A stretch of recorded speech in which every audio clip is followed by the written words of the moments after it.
the Dally M Awards, Rugby League's best and fairest, an honour roll of champions. And tonight, after 100 years of Australian Rugby League, we pay tribute to the man who started it all, the master. Who is Herbert Henry Dally Messenger?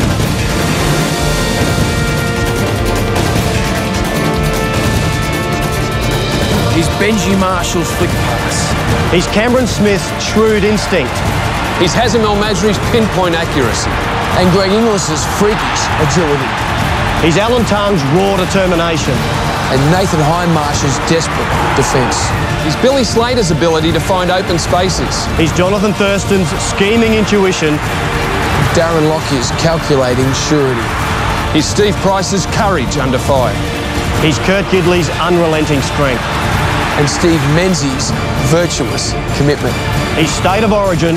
He's Golden Point. He's Clive Churchill, Reg Gasnier, Bobby Fulton, Wally Lewis, Andrew Johns. He's all these things and more because he is the original champion.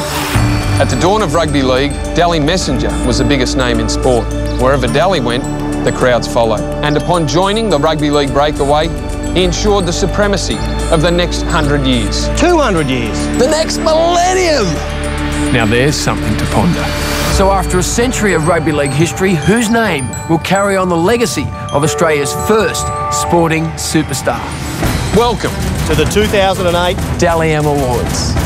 Cameron Smith from dummy half. Inside to Warford, he put the foot down. Terry Campese. Here goes Billy Slater! Oh, he's still going. Into space to Kamali from right in front. This is unbelievable. Ladies and gentlemen, please welcome your host, Warren Smith.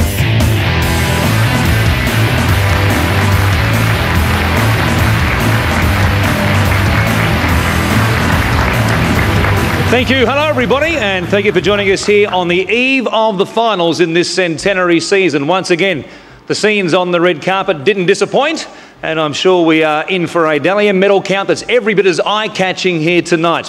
Rugby League is 100 years old, and it's been a season of some reflection, and while change off the field is hard to stop, it's what happens on the field that still draws us to a great sport.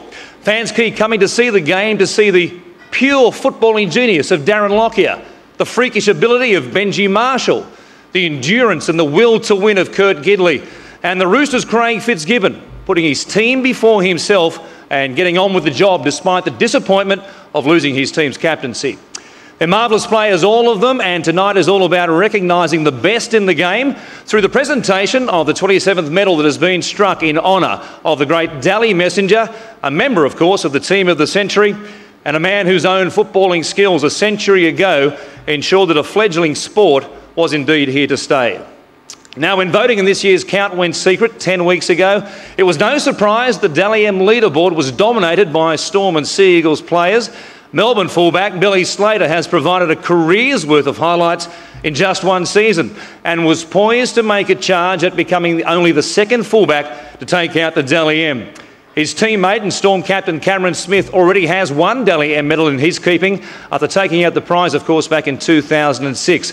He's since gone on to captain, of course, a premiership winning team, his state and his country, and it wouldn't surprise if he adds a second Dally M to his remarkable list of achievements. But the man they're all trying to catch here tonight is the halfback they call the Ox. We've watched Manly's Matt Orford play above his weight for a long time now, and while victories for the Sea Eagles against the Storm have been hard to come by in recent times, the leader in the race for the Dally M medal after 16 rounds was on pace to notch one up for the boys from the Northern Beaches.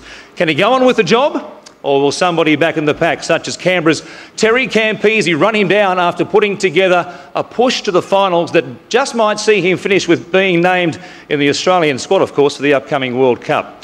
Now, as well as finding out who has taken out Rugby League's highest individual honour, we'll also find out who has been voted as the NRL's best coach, who the experts thought was the game's leading captain, as well as a host of other awards. But right now, would you please welcome the CEO of the NRL, David Gallop.